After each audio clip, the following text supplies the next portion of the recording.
What's up? It's your boy Jerry T, and along with me is the world-famous Tony Robles, the silent assassin. Tony, thank you very much for spending a couple minutes with me. I really appreciate it. It's my pleasure, Jerry. Anytime. I appreciate it. Thank you very much. You're playing great pool. Tony, you're hitting balls unbelievable, very crisp, very clean. Are you happy with the game? Yes, I'm happy with my game right now. So far, my performance has been up to par. I won my first 3 matches, and I played my 4th match tonight at 9 p.m. against one of the Japanese players. Excellent. Sounds great. So far, how have you really fared versus your opponents? Was it pretty much, have you been winning in a dominant fashion, or have they been tough matches? Well, I won my first match against Rafael Martinez, 11-5, and I shot somewhere in the 900s. It was on an Akistat table, so I felt pretty good about that match. On my second match, I played an interesting player from Great Britain, Stephen Folan. Right. What a player! He's an unbelievable shot maker. But I kept my poise, stayed focused, and I wound up pulling it out on 11-6. And then I played C.J. Wiley last night, and I had kind of a bad game. But I stayed focused. Again, the key is to stay focused, and it's like my friend told me. He said, every great player has a bad game at some point in a tournament. But if your bad game is a good bad game instead of a bad game, then you have a better chance of winning most of the time. And I stayed focused, and I wanted it, and that's why I pulled it out. What's the key to really grinding it out when you're not on the top of your game? You know, the first thing that I ask myself is, how bad do I want it? Do I want it bad enough that I'm willing to stay focused and continue doing what I'm doing to get it? And 99.9% of the time it's yes. And if it is, then I usually pull it out. Cool. Well, I've noticed that you're really putting in a lot of time on the practice table. Is that something that you normally do? Is that a normal routine of yours?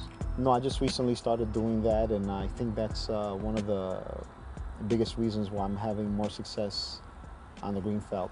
Okay, because I know that you're a world-class instructor. There's no question. You're from New York. You're a New York player. You represent New York for sure. And a large part of what you do throughout the week is you give instruction. So basically, I've noticed in the past that you really haven't dedicated enough time for Tony, enough Tony time. Right. How are you now balancing your life where you're still giving instruction and giving yourself the proper time?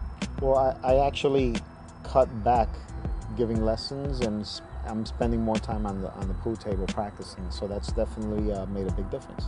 No question. Now, in the recent couple of weeks, you've been on fire. Last few months, you've made some tremendous accomplishments. Do you feel that you've carried that momentum into this pool tournament? Absolutely. I came into this tournament with a great attitude, a winning attitude, and I intend to keep that winning attitude all the way to the end. Cool. So, in conclusion, what would you say to an amateur who's getting into the game and wants to learn that killer instinct? You know, the classic Tony Robles silent assassin face, that game face. How can you help them really embody that level of focus? I would tell them that it's important to practice your mental game as well as your physical game, and to believe in yourself more than anything, no matter what the situation. And what happens is, once you start working on that, it becomes part of you to the point where you believe in yourself totally. But if you don't practice or work on your mental game, then you get into this mode where every time you're down, you get down on yourself. And that takes away from your focus completely. Okay, well, that's great. You heard it from Tony Robles. The key to staying focused is really trusting in yourself and not allowing outside forces to really take you down. And basically just really trust in yourself and always look to grow. So bottom line, big things on the horizon for the sport of pool. Tony Robles is still in the winner's bracket here at the 2007 U.S. Open, playing great. How did you fare last year?